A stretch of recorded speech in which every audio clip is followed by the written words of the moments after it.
egalaridan, farzandinglardan oshsizlar bir narsa qilinglar. Chunki sizlar qiyomatda javob berasizlar mana shu farzandlar ustida.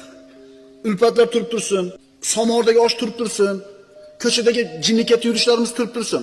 Mana shularda xizmatini qilishimiz kerak. Oshsak inekin boshqa birovga vaqtimizni beraylik. Chunki qiyomatda javob beramiz buni. Ulfatlar bilan osh yemaganingizgachi javobgar bo'lmaysiz. U muboh, xohlang qiling, xohlang qilmang.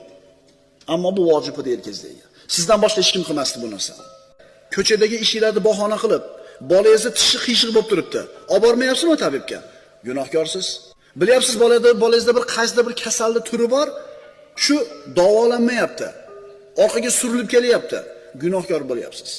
Chunki katta bo'lganda shu bola siz qilgan ish tufayli bir nogiron bo'lib qolsa, jismonan zaif bo'lib qoladigan bo'lsa, juda ham minnatdor bo'ladi sizdan.